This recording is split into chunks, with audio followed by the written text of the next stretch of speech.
हाथ कंगन को आरसी क्या, पढ़े लिखे को फारसी क्या, नाई नाई बाल कितने जजमान सब आगे को आए जा रहे हैं। ये तो सब कहने वाली बातें होती है और वो बेचारा कार्यकर्ता इसके अलावा कहे क्या।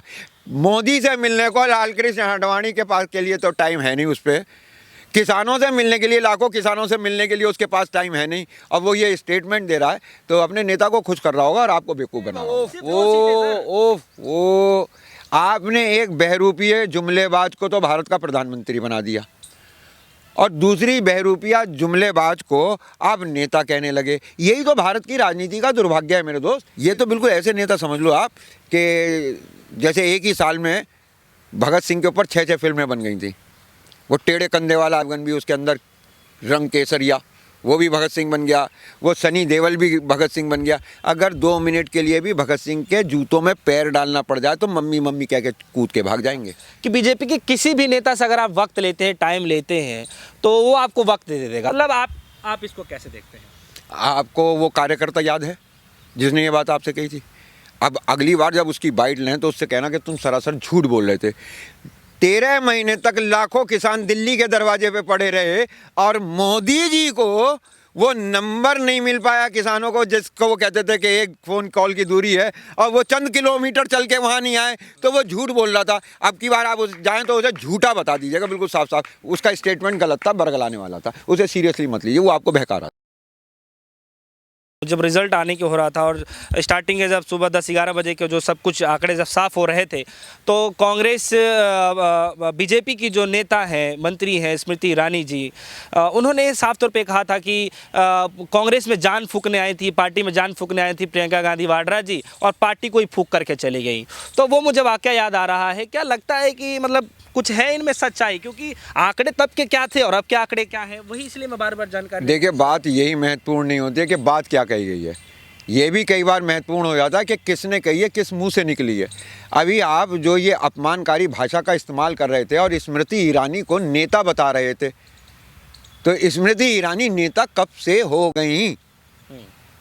वरना उनके अंदर कोई ऐसा गुण नहीं है जिसे नेता बताया जाए जिस रूप में उन्हें। और आज भी अगर ये नकली पीतल है स्मृति ईरानी, तो उसके मुकाबले प्रियंका गांधी असली सोना है। बस हम ही तो कदर नहीं कर रहे। तो उसके मुंह से निकली हुई बात को खारिज कर दीजिए आप। नकली पीतल को असली सोने को नकली बताने का कोई अधिकार नहीं होता है। अगर आप सुन रहे हैं तो ये कमी आपकी है, सोने की नहीं है। थोड़ा गलना पड़ेगा, जलना पड़ेगा, पिघलना पड़ेगा, प्योर हो जाएगा सोना। आखिर में निकलेगा तो प्रियंका में से ही। जैसे प्रियंका ने सपोर्ट करा परिवार में राहुल जी का, अब इस तरीके से ही राहुल जी को मेहनत करनी चाहिए राष्ट्रव्यापी प्रियंका जी के लिए। नहीं, आपको क्यों लगता है कि मतलब स्मृति ईरानी जी ने गलत कहा? क्योंकि आंकड़े के हिसाब से देखा जाए तो यही तो अमूमन देखने को मिल रहा है। क्योंकि वो जुमले वो आपने एक बहरूपीय जुमलेबाज को तो भारत का प्रधानमंत्री बना दिया और दूसरी बहरूपिया जुमलेबाज को आप नेता कहने लगे। यही तो भारत की राजनीति का दुर्भाग्य है मेरे दोस्त। इस देश के लिए शहीद भगत सिंह हुए हैं, अशफाक उल्लाह खां हुए हैं, शेर दिल अफरीदी हुआ है, इसके लिए चंद्रशेखर आज़ाद शहीद हुए हैं। उनको ये तो बिल्कुल ऐसे नेता समझ लो आप कि जैसे एक ही साल में भगत सिंह के ऊपर 6 फिल्में बन गई थी।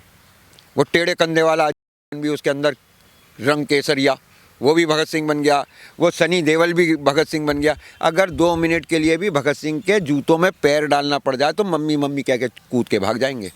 भारत की आत्मा आस्थावान है, राजनीतिक नहीं है। अब आपको एक बात बताऊं, क्या फ़र्क पड़ता है? चलिए, अच्छा, एक आखिरी सवाल है मेरा कि मैं हाल ही में किसी बीजेपी के कार्यकर्ता से मैं बात कर रहा था कि आखिर ऐसा क्या है कि कांग्रेस इतना काम करती है लेकिन जो मेहनत करते हैं उसका मतलब फल नहीं हाथ लग पा रहा है, क्या कारण है? तो साफ तौर पे कहना था, साफ तौर क्लियर शब्दों में कहना था कि बीजेपी के किसी भी नेता से अगर आप वक्त लेते हैं, टाइम लेते हैं, तो वो आपको वक्त दे देगा, बेहिचक आप वक्त दे देगा, चाहे प्रधानमंत्री मोदी जी हो, चाहे कोई बड़ा नेता हो। लेकिन अगर कांग्रेस की पार्टी से किसी नेता से आप मिलने जाते हैं, भले ही सत्ता में ना हो, चाहे कोई भी हो, वो टाइम नहीं देगा मिलने। जनता के बीच तो जाना दूर की बात है। मतलब आप इसको कैसे देखते हैं? आपको वो कार्यकर्ता याद है जिसने ये बात आपसे कही थी?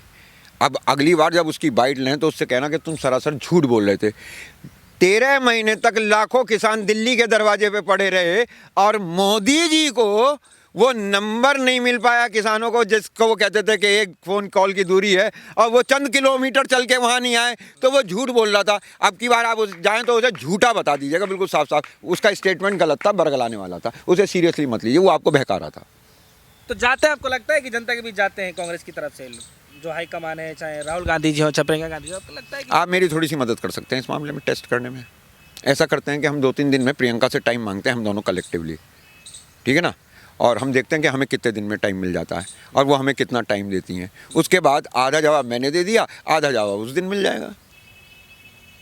हाथ कंगन को आरसी क्या, पढ़े लिखे को फारसी क्या, नाई नाई बाल कितने जजमान सब आगे को आए जा रहे हैं। तो बात मतलब दम नहीं। ट्राई करके देख लो। हाँ। ये तो सब कहने वाली बातें होती है, और वो बेचारा कार्यकर्ता इसके अलावा कहे क्या।